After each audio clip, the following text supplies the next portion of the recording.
Hello everyone, I'm James Kahane. I'm the new music director of the Hamilton Philharmonic Orchestra, and I would like to invite you to join us for our concert Feher Conducts Brahms, with music by Johannes Brahms, Rachmaninoff and Cousin. So Brahms is probably the most significant composer of the 19th century when it comes to symphonic music, right after Beethoven. And basically for Brahms, Beethoven was one of the highest models in terms of composing for symphony orchestra. And because Brahms was such a perfectionist, he took a long time to write his first symphony, actually around 15-20 years.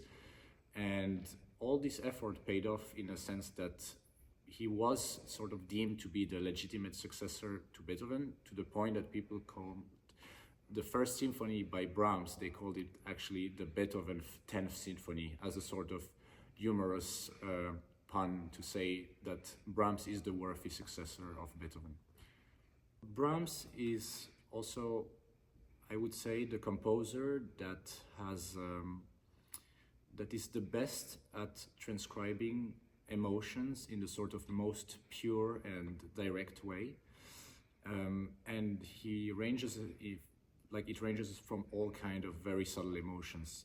And for example, in the first symphony by Brahms, you have a moment where you can really feel the sun rising and the sound of the sun rising. Even though it's just music, you can almost feel it in your skin.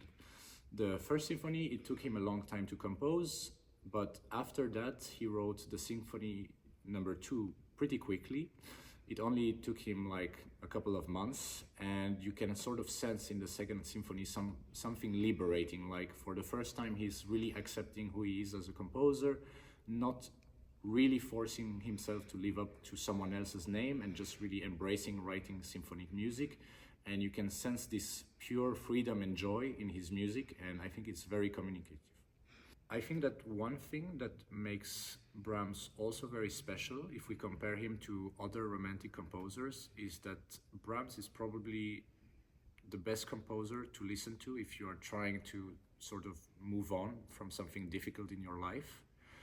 And he's sort of the only composer, I think, that really managed to translate into music this sort of feeling of like acceptance after a difficult event in life. This comes actually partially from like the story of Brahms, that he was turned down by, women that he loved. He was in love with Robert Schumann's wife. At some point, he was also in love with Schumann's daughter, which is pretty weird. The thing is that he knew that it wouldn't work out with either of them, and he developed a beautiful sort of friendship with Schumann's wife that sort of became platonic kind of mutual appreciation and respect. And this sort of feeling of like, okay, I accept that things are not really the way I want, but I try to sort of find the beauty in it anyways, is really something that he has managed to transcribe perfectly in almost all of his symphonic works.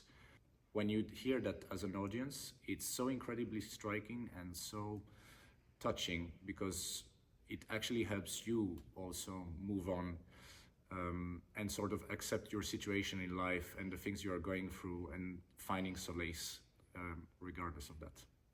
We are so looking forward to sharing with you the emotions conveyed by this beautiful symphony by Brahms, as well as the other pieces on the program, and we warmly welcome you to the concert.